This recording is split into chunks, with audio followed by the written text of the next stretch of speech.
नमस्कार। दिन भर की बड़ी खबरों के विश्लेषण के कार्यक्रम सुनिए सच में आपका स्वागत है। मैं हूं मुकेश कुमार। तो दोस्तों शुरू करते हैं आज का सुनिए सच। आज की खास खबरों पर नजर डालते हुए बेनतीजा रही करीब 8 घंटे की बातचीत, 5 को फिर मिलेंगे। बादल ढींढसा ने लौटाए पद्म सम्मान, धोखेबाजी का लगाया आरोप। अब बीजेपी नेताओं को किसानों में नजर आया टुकड़े टुकड़े गैंग। रजनीकांत जनवरी में पार्टी लॉन्च करेंगे, गठबंधन पर अभी चुप। सीएसई की जांच ने कहा रामदेव और डाबर के शहद में मिलावट। तो ये थी आज की खास खबरें और अब वक्त है आज की बड़ी खबरों के विस्तार से विश्लेषण का। लेकिन उसके पहले आपसे एक छोटा सा निवेदन। हम सब जानते हैं कि गोदी मीडिया की कारगुजारियां किस तरह से समाज में भेदभाव पैदा कर रही हैं, नफरत और हिंसा फैला रही है। ऐसे में जरूरी हो जाता है कि स्वतंत्र पत्रकारिता का साथ दिया जाए, उसकी ताकत बना जाए। सत्य हिंदी की सदस्यता योजना इसी दिशा में एक बड़ा कदम है। इसमें आर्थिक योगदान देकर आप स्वतंत्र पत्रकारिता को मजबूती प्रदान कर सकते हैं।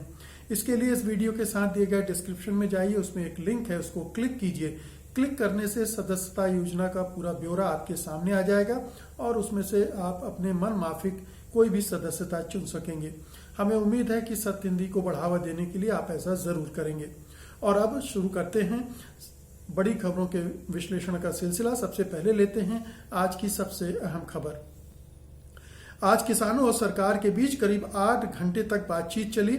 इस बैठक में भी अभी किसी समझौते पर नहीं पहुंचा जा सका है। कुल मिलाकर कृषि मंत्री नरेंद्र सिंह तोमर ने कहा है कि वो किसानों के मुद्दों पर खुले मन से बात करने के लिए तैयार हैं। सरकार का कोई ईगो नहीं है। किसानों के साथ बैठक के बाद कृषि मंत्री नरेंद्र सिंह तोमर ने कहा कि सरकार और किसानों ने अपने पक्ष रखे हैं। किसानों को की चिंताएं जायज हैं। सरकार किसानों के हित के लिए प्रतिबद्ध है। सरकार खुले मन से किसान यूनियन के साथ चर्चा कर रही है। किसानों की 2-3 बिंदुओं पर चिंताएं हैं, उनको दूर करने के लिए हम विचार करेंगे। इसके अलावा एपीएमएस को सशक्त बनाने के लिए सरकार विचार करेगी। अगली बैठक 5 दिसंबर को होगी, जिसमें बातचीत आगे बढ़ाई जाएगी। किसानों का कहना है कि सरकार कानून में संशोधन पर बात करना चाहती है, जबकि हमारी मांग कानून रद्द करने की है। तो आज की जो बातचीत थी, जो करीब 7.5-8 घंटे तक चली, वो दरअसल दोनों पक्ष अपनी बात को समझाने के लिए उस समय का इस्तेमाल किया। किसानों ने अपना पक्ष रखा और पूरे कानून से उन्हें क्या क्या दिक्कतें हैं, क्या क्या चिंताएं हैं, ये उन्होंने पूरे ब्यौरे के साथ प्रस्तुत किया। जवाब में सरकार की तरफ से भी सफाइयां दी गईं, लेकिन जाहिर है कि दोनों के बीच अभी मतभेद गहरे हैं। किसान अभी भी इस पर अड़े हुए हैं कि तीनों कानून वापस लाए जाने चाहिए, बल्कि वो ये भी मांग कर रहे हैं कि संसद का विशेष सत्र बुलाया जाए, इन कानूनों पर चर्चा हो और उनको रद्द किया जाए। अब कि सरकार इन किसानों की मांगों को थोड़ा संकुचित करके बता रही है, ऐसा प्रस्तुत करने की कोशिश कर रही है कि ये 2-3 छोटी चीजें हैं जिनको सरकार एड्रेस कर सकती है और ठीक कर सकती है। बहरहाल अभी दोनों के बीच में काफी फासला है और लगता नहीं है कि जितनी जल्दी मामला सुलझने वाला है, क्योंकि सरकार भले ही ऊपर से विनम्र दिखने की कोशिश कर रही है, लेकिन अंदर खाने वो अपने 3 कानूनों को लेकर एक जिद्दी हठी रवैया अपनाए हुए है। तो 5 दिसंबर को फिर मुलाकात होगी, फिर बातचीत होगी और संभावना या उम्मीद की जा सकती है कि दोनों के बीच का फासला कम होगा। लेकिन जाहिर है कि सरकार को और थोड़ा सा आगे बढ़ना पड़ेगा, थोड़ा और लचीला रुख दिखलाना पड़ेगा और इन कानूनों को रद्द करने के बारे में उसे विचार करना चाहिए। इसे प्रतिष्ठा का प्रश्न बनाकर अड़ना नहीं चाहिए, जो कि अभी तक स्पष्ट रूप से लग रहा है। किसानों के रुख में कोई बदलाव नहीं आया है, किसी तरह की नरमी नहीं देखने को मिल रही है और जो जाहिर है कि इस समय जिस तरह से इन कानूनों ने उन्हें पीछे धक्का देने की कोशिश की है, उसके बाद वो झुकने के लिए तैयार नहीं होंगे। इसीलिए आज उन्होंने सरकार के द्वारा दिया गया खाना भी नहीं खाया और अपने किसानों के जरिए जो भेजा गया था खाना वही खाया। तो किसान सरकार की किसी तरह की आवभगत को स्वीकार नहीं कर रहे हैं, जिससे पता चलता है कि सरकार के प्रति उनके अंदर कितनी तलखी है। और ये तलखी बातचीत के दौरान भी रही है। जो सूत्रों के हवाले से बातचीत आई है कि जो किसान हैं वो केंद्र सरकार द्वारा रखे जा रहे तर्कों से असहमत हैं, पूरी तरह असहमत हैं। वो उनसे उनकी चिंताएं दूर नहीं हो रही हैं। बहरहाल अब हमें 5 दिसंबर का इंतजार करना पड़ेगा। इस बीच में किसानों का आंदोलन लगातार मजबूत होता जा रहा है, पुष्ट होता जा रहा है और सरकार तथा सत्तारूढ़ गठबंधन के अंदर बेचैनी और घबराहट बढ़ती जा रही है। अगली खबर का रुख करते हैं। शिरोमणि अकाली दल के पूर्व प्रधान सरदार प्रकाश सिंह बादल ने केंद्र सरकार को पद्म विभूषण सम्मान लौटाने की घोषणा कर दी है। बादल भारत की सियासत के सबसे बुजुर्ग और तजुर्बेकार नेताओं में से एक हैं। वे 5 बार पंजाब के मुख्यमंत्री रहने के अलावा केंद्र सरकार में भी मंत्री रह चुके हैं। वे लंबे समय तक बीजेपी के नेतृत्व वाले एनडीए के हिस्सा भी थे। बादल के बाद शिरोमणि अकाली दल डेमोक्रेटिक के अध्यक्ष और राज्यसभा सांसद सुखदेव सिंह ढींढसा ने भी पद्म भूषण अवार्ड लौटाने का ऐलान कर दिया है। ढींढसा के साथ बीजेपी चुनावी तालमेल बढ़ा रही थी और माना जा रहा था कि आगामी विधानसभा चुनाव के लिए उनकी पार्टी से गठबंधन कर सकती है, लेकिन किसान आंदोलन ने इन तमाम समीकरणों को बिगाड़ दिया है। मोदी सरकार की मुश्किलें इसलिए बढ़ रही हैं क्योंकि पंजाब के कई मशहूर गायकों के अलावा हरियाणा के नामी खिलाड़ी भी किसानों के समर्थन में उतर आए हैं और ये अवार्ड वापसी का सिलसिला आगे भी बढ़ सकता है। बहुत सारे कलाकार, गायक और खिलाड़ी अपने अवार्ड वापस कर सकते हैं। तो एक बहुत बड़ी चोट है केंद्र सरकार के ऊपर इन किसान नीतियों की वजह से। किसानों के लिए जो उसने 3 कानून बनाए हैं उनका जो विरोध हो रहा है वो और जड़ें जमाता जा रहा है और बहुत सारे दल जो अभी तक अनमने थे, फैसला नहीं कर पा रहे थे, किसी वजह से उन्हें लग रहा था कि मौका देखा जाए, तो अब ये महसूस कर रहे हैं वो कि किसान आंदोलन बहुत तेजी से फैल चुका है और अगर वो उसके साथ नहीं खड़े हुए तो उन्हें भारी नुकसान हो सकता है। तो प्रकाश सिंह बादल की पार्टी शिरोमणि अकाली दल पहले ही पिछड़ गया था इस मामले में क्योंकि अमरिंदर सिंह ने लीड ले ली थी और उन्होंने मोर्चा खोल दिया था। बाद में थोड़ा सा हिचकते हुए जब उसने अपनी नीति बदली और एनडीए से अलग हुआ तब भी वो किसानों के साथ उस तरह से नहीं जुड़ सका क्योंकि किसान उसे संदेह के साथ देख रहे थे। तो अब किसानों के बीच अपनी साख को वापस पाने के लिए ये पैंतरा प्रकाश सिंह बादल ने चला है और यही काम सुखदेव सिंह ढींढसा ने किया है। इनका कितना असर होगा ये तो नहीं पता, लेकिन केंद्र सरकार के खिलाफ जो माहौल बन रहा है किसानों के बीच और राजनीतिक दलों में, उसको इससे जरूर बल मिलेगा, वो और तेज होगा और केंद्र सरकार के लिए मुश्किलें अब और बढ़ती हुई नजर आएंगी। इसी से जुड़ी एक और खबर लेते हैं। हरियाणा सरकार में साझेदार जेजेपी ने भी किसानों के सुर में सुर मिलाए हैं, जिससे बीजेपी की परेशानियां बढ़ती नजर आ रही हैं।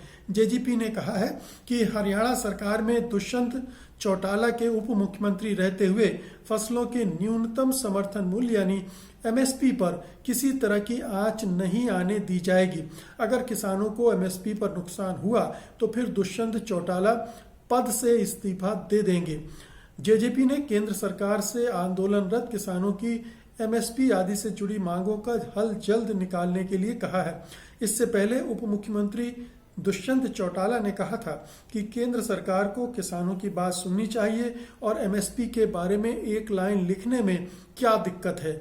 इसके अलावा हरियाणा में बीजेपी के सांसद भी चिंतित हैं। उन्हें डर है कि कहीं उनका वोट बैंक उनके हाथों से फिसल न जाए। कुल मिलाकर बीजेपी इस आंदोलन में फंस चुकी है, लेकिन सवाल यही है कि सरकार किसके लिए किसानों की मांगों को अनदेखा कर रही है।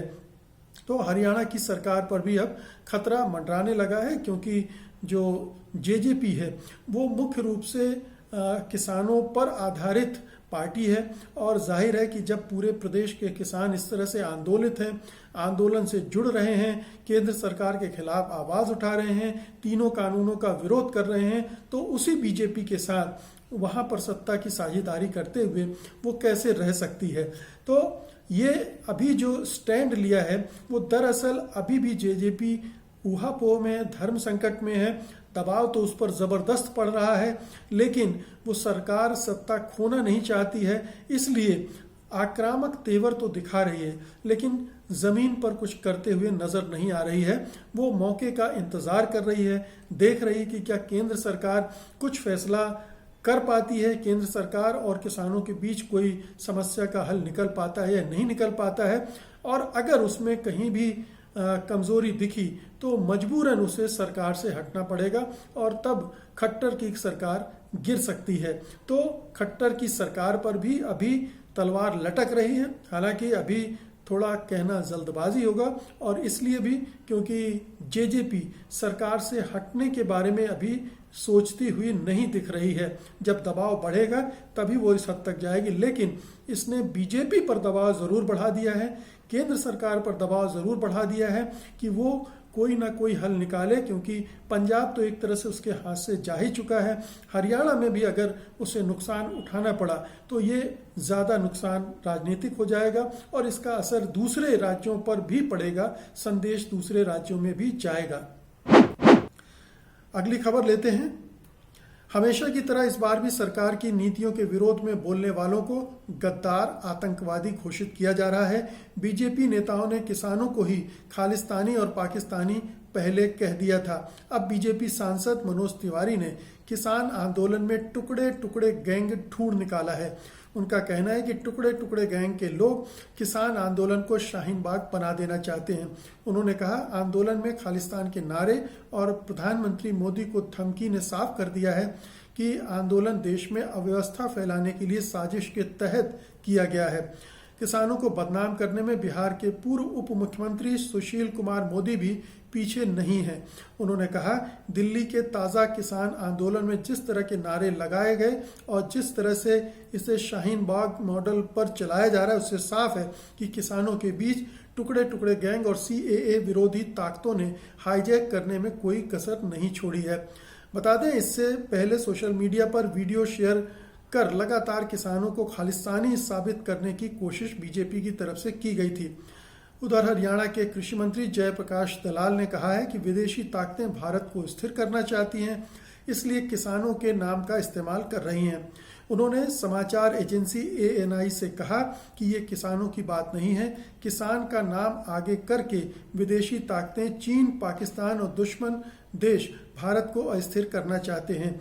देश में विकास हो रहा है, लेकिन कुछ विदेशी ताकतों को देश का विकास अच्छा नहीं लगता, कुछ को मोदी का चेहरा पसंद नहीं है और वो किसान को मोहरा बनाकर राजनीति कर रहे हैं। तो स्पष्ट है कि बीजेपी अभी भी नहीं समझ पा रही है कि किसान किस तरह से परेशान हैं, किसानों की चिंताएं क्या हैं, उनके दुख दर्द क्या हैं और उनको कैसे दूर किया जाना चाहिए। इसलिए जो प्रोपेगेंडा बीजेपी की IT सेल और बीजेपी के नेताओं ने शुरू किया था आंदोलन को बदनाम करने के लिए, खालिस्तानी, पाकिस्तानी वगैरह बताने का, वो सिलसिला थम नहीं रहा है।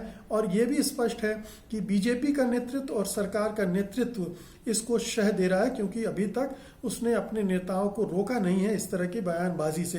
तो मनोज तिवारी अब टुकड़े टुकड़े गैंग की अवधारणा लेकर आ गए हैं। आपको पता ही है कि टुकड़े टुकड़े गैंग हमारे एक न्यूज़ चैनल ने गढ़ा था JNU में के समय, जबकि ये स्पष्ट हो चुका है कि JNU में उस दिन वो नारे नहीं लगाए गए थे और एक कंकॉक्टेड वीडियो बनाया गया था, एडिट करके बनाया गया था, जिसमें दूसरे नारे थोपे गए थे। वो स्पष्ट हो चुका है। तो JNU को बदनाम करने के लिए टुकड़े टुकड़े गैंग का जुमला गढ़ा गया था और उसका इस्तेमाल भारतीय जनता पार्टी अब हर जगह अपने विरोधियों के लिए करती है। उनके विरोधी, चाहे वो वामपंथी हों, चाहे किसान हों, चाहे मजदूर हों, चाहे छात्र हों या अल्पसंख्यक समुदाय के लोग हों, हर किसी को वो टुकड़े टुकड़े गैंग का सदस्य बता देती है। और ये गैंग शब्द इनकी जुबान पर रच बस गया है विरोधियों को नीचा दिखाने के लिए, उनको बदनाम करने के लिए। तो अब किसानों को वो इस तरह से बदनाम करने के लिए उन्हें टुकड़े टुकड़े गैंग से जोड़ रहे हैं। मानो किसान तो नासमझ हैं, किसान कुछ समझते नहीं हैं, वो बेवकूफ़ हैं और कोई भी उन्हें बहला फुसला कर कुछ भी कह सकता है, कहीं भी भड़का सकता है।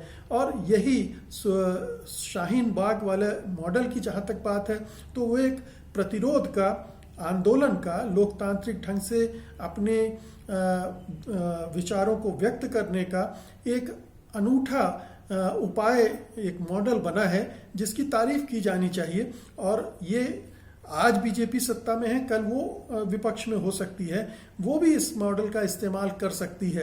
तो ये आंदोलन का मॉडल है, वो शाहीन बाग का मॉडल, आप उसका नाम शाहीन बाग दे देते हैं बदनाम करने के लिए, क्योंकि वो माइनॉरिटी से जुड़ जाता है। उसका शाहीन नाम लिखा होने की वजह से उसमें मुसलमानों की भागीदारी ज़्यादा थी इसलिए, और उसे आप धीरे से पाकिस्तान से भी जोड़ देते हैं, मिनी इंडिया वगैरह कह के। तो किसानों के आंदोलन को शाहीन बाग से जोड़ने का मतलब है कि उसे विदेशी पाकिस्तानी आंदोलन के रूप में साबित करना, उसे देशद्रोही बताना, उसे गद्दार बताना। ये एक सिलसिला है जो इस पूरे जुमलेबाजी में निकल कर आ रहा है, जो कि बहुत ही घृणित है, अलोकतांत्रिक है और निरंकुश और कट्टरवादी सोच से निकला हुआ है, जिसमें एक लोकतांत्रिक व्यवस्था में किसी भी तरह के आंदोलन को बदनाम करके उसको कुचलने की कोशिश की जाती है। और जब ये काम नहीं करता है तो फिर दूसरे हथकंडे आजमाए जाते हैं, जिसमें फर्जी मुकदमे करना, जेल में ठूसना, इस तरह की। तो अब अगली कड़ी शायद बीजेपी की यही होगी, अगर बातचीत से वो समाधान नहीं निकल पाता है, जिसकी संभावनाएं कम दिख रही, क्योंकि ये सरकार अपनी जिद पर अड़ी हुई है। अगली खबर लेते हैं। कई वर्षों तक टाल मटोल के बाद आखिरकार तमिल फिल्मों के सुपरस्टार रजनीकांत ने राजनीतिक पार्टी की लॉन्चिंग की घोषणा कर दी है। उन्होंने कहा है कि वो 31 दिसंबर को राजनीतिक दल की घोषणा करेंगे और जनवरी में इसकी लॉन्चिंग की जाएगी। इसकी जानकारी उन्होंने ट्वीट करके दी है। रजनीकांत के राजनीतिक दल बनाए जाने को लेकर लंबे समय से कयास लगाए जा रहे थे। उनकी इस घोषणा से तमिलनाडु की राजनीति में अब हलचल तेज होने के आसार हैं। दक्षिण में और खासकर तमिलनाडु में फिल्मी हस्तियों और राजनेताओं का चोली दामन का साथ रहा है। इसी कारण से पिछले 2 दशकों से ये अटकलें लग रही थी कि सुपरस्टार रजनीकांत राजनीति में आएंगे, लेकिन वो परोक्ष रूप से राजनीति में, प्रत्यक्ष रूप से राजनीति में नहीं आए। लेकिन जयललिता की मृत्यु के बाद उन्होंने संकेत देने शुरू कर दिए थे कि वे तमिलनाडु में अपनी राजनीतिक जमीन तलाश रहे हैं। मई 2021 में तमिलनाडु में विधानसभा चुनाव होने हैं। रजनीकांत के प्रशंसक मानते हैं कि मुख्यमंत्री बनने के लिए उनके पास इस समय सबसे अच्छा मौका है। अगर रजनीकांत ने इस मौके का सही फायदा उठाया तो वे एमजीआर, करुणानिधि और जयललिता की तरह तमिलनाडु की राजनीति में छा सकते हैं। तो तमिलनाडु की राजनीति के बारे में हम सब जानते हैं कि वहाँ जो तमिल फिल्मकार हैं, तमिल अभिनेता हैं, उनका ज़बरदस्त असर रहा है, चाहे वो एमजी रामचंद्रन हो, करुणानिधि हो या जयललिता हो। इन सब का असर रहा है, इनकी ज़बरदस्त फैन फॉलोइंग रही है और उसका वो राजनीति में इस्तेमाल करते रहे हैं। ठीक रजनीकांत भी यही करना चाहते हैं। हम सब जानते हैं कि वो बहुत आला दर्जे के अभिनेता हैं, बहुत लोकप्रिय अभिनेता हैं और उनकी भी अपनी फ़ैन फॉलोइंग है। लेकिन क्या वो वोट में कन्वर्ट होगी? क्या वो राजनीति में उसका फ़ायदा ले पाएंगे? ये अभी देखने की बात है कि जनता का मूड अभी भी उन्हीं पुराने ज़माने के तहत बना हुआ है या बदला हुआ है। दूसरी बात यह है कि रजनीकांत किस तरह की राजनीति करेंगे ये अभी उन्होंने स्पष्ट नहीं किया है। अभी तक वो गोल मोल बातें करते रहे हैं। वो बीजेपी के साथ भी पेगे बढ़ाते रहे हैं, बीजेपी के साथ भी तालमेल करने की बातें करते रहे हैं और अपने को खुला भी रखा है। तो बीजेपी ने तो हालांकि इनकी इस घोषणा का स्वागत भी कर दिया है और ऐसा माना जा रहा है कि बीजेपी के साथ उनकी बातचीत भी चल रही है। बीजेपी की नीतियों के बारे में वो लगातार तारीफ के बयान देते रहे हैं। तो ऐसा लगता है कि बीजेपी का चूंकि तमिलनाडु में कोई प्रभाव नहीं है और उन्हें उसे एक कोई ऐसा चेहरा चाहिए जिसके कंधे पर सवार होकर वो अपनी राजनीति को थोड़ा मजबूत कर सके। तो हो सकता है कि रजनीकांत और उनके बीच में कोई तालमेल हो जाए और हो सकता है ना भी हो, क्योंकि इसके नुकसान भी तमिलनाडु में हो सकते हैं। तमिलनाडु में बीजेपी को एक बाहरी पार्टी के तौर पर देखा जाता है, एक सवर्ण पार्टी के तौर पर देखा जाता है और जो तमिलनाडु की राजनीति है, द्रविड़ राजनीति, उसमें पिछड़ों की राजनीति का ज़बरदस्त प्रभाव है और वो उल्टा भी पड़ सकता है रजनीकांत के लिए। तो और एक और बात है, ये भी देखने की है कि केंद्र के खिलाफ तमिलनाडु की राजनीति हमेशा से रही है। केंद्र में जो सत्तारूढ़ रही है, राष्ट्रीय दल जो होती है, उसके खिलाफ, इसीलिए कांग्रेस भी धीरे धीरे अपना पूरा जनाधार वहां गंवा चुकी है। राष्ट्रीय दल के रूप में वहां उसको चूंकि केंद्र में रहती है, इसलिए उसके विरोध में क्षेत्रीय राजनीति काम करती रहती है। फिर बीजेपी लगातार हिंदुस्तान की बात करती है, जो कि तमिलनाडु में पसंद नहीं किया जाता है। हिंदी भाषा को लेकर वहाँ पर तमाम तरह का विरोध होता है। इसलिए तमिलनाडु की राजनीति में रजनीकांत की ये जो एंट्री है, ये किस रूप में होगी और उसका क्या नतीजा निकलेगा, अभी इस बारे में सिर्फ हम कयास लगा सकते हैं। पूरी तरह से जब राजनीति खुल कर आएगी रजनीकांत की, कि वो किन नीतियों पर, किन मुद्दों पर लड़ेंगे और किन के साथ मिलकर चुनाव लड़ेंगे, तब कुछ अनुमान लगाए जा सकते हैं। और अब अगली खबर लेते हैं। Centre for science and environment CSE की जांच में सामने आया है कि 10 बड़ी कंपनियों के शहद शुद्धता के पैमाने पर खरे नहीं उतरते हैं। वो मिलावटी शहद बेच रही हैं। कहा गया है कि इनमें से ज्यादातर अपने शहद में चीन से आने वाले शुगर सिरप की मिलावट करते हैं। चौंकाने वाली बात यह है कि इस खेल में पतंजलि, डाबर, इमामी, झंडू, हितकारी और एपिस हिमालय जैसे नामी ब्रांड शामिल हैं। हालांकि इनमें से ज्यादातर कंपनियों का कहना है कि वे 100% शुद्ध शहद बेचते हैं।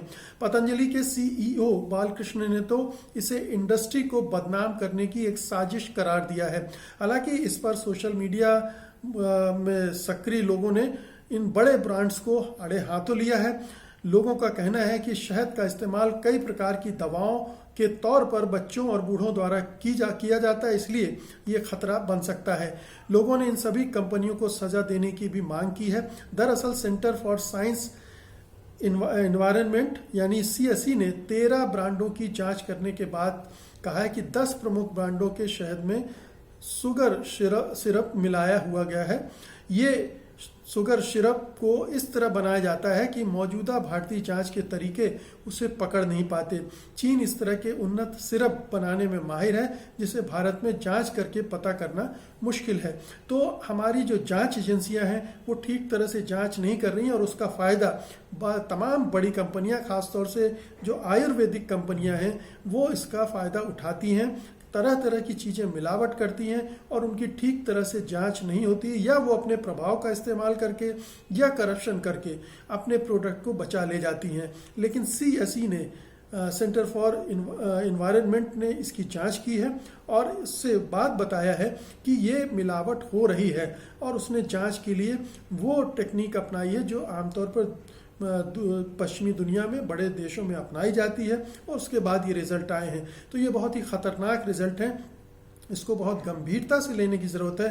खासतौर से केंद्र सरकार को देखना चाहिए। केंद्र सरकार की जो एजेंसियां इनके मानक तय करती हैं और जांच करती हैं, ये उन पर बहुत बड़ा सवालिया निशान है कि वो इन चीज़ों को नहीं पकड़ रही हैं और इनकी जांच नहीं कर रही, जिससे जो उपभोक्ता हैं वो बेवकूफ़ बन रहे हैं और उन्हें तरह तरह के स्वास्थ्यगत नुकसान भी हो रहे होंगे, क्योंकि शहद को दवा के रूप में भी इस्तेमाल किया जाता है, और जब इस तरह के सिरप मिलाकर दिया जा रहा होगा तो आप समझ सकते हैं कि कितने बड़े पैमाने पर हिंदुस्तानियों के सेहत पर असर पड़ रहा होगा।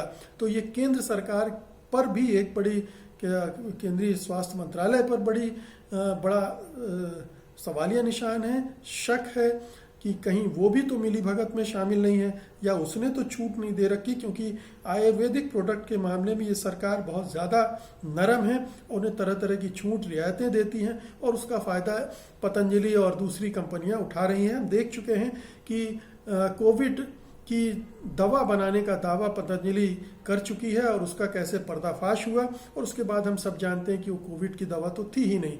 और इसी तरह से अभी रविशंकर ने भी एक ऐसी ही दवा बनाने की घोषणा की है, तो उसके बारे में भी केंद्र सरकार ने कुछ किया या नहीं किया ये हमारी जानकारी में नहीं है, लेकिन इनको अनदेखा कर रही है ये सरकार, और ये अपनी धंधेबाजी के लिए किसी भी हद तक जा रहे हैं। तो बहुत चिंता की बात है और इस पर तुरंत कार्रवाई की जानी चाहिए। ऐसे ब्रांड के शहद को तुरंत बैन किया जाना चाहिए और उसके बाद जांच के बाद उनको दंडित भी किया जाना चाहिए। तो मित्रों, ये थी आज की खास खबरें और उनका विश्लेषण। उम्मीद है कि आपने इन्हें पसंद किया होगा और आप इस वीडियो को लाइक करेंगे, शेयर करेंगे, और जिन्होंने अभी तक सत्यहिंदी.com को सब्सक्राइब नहीं किया वो इसे सब्सक्राइब भी करेंगे। अब मुझे अनुमति दीजिए, कल मैं फिर हाजिर होऊंगा कल की खास खबरों के साथ, उनके विश्लेषण के लिए। तब तक के लिए नमस्कार। सत्य हिंदी के और वीडियोस को देखने के लिए हमारे YouTube चैनल को सब्सक्राइब करें और सीधे नोटिफिकेशन पाने के लिए बेल आइकन दबाएं।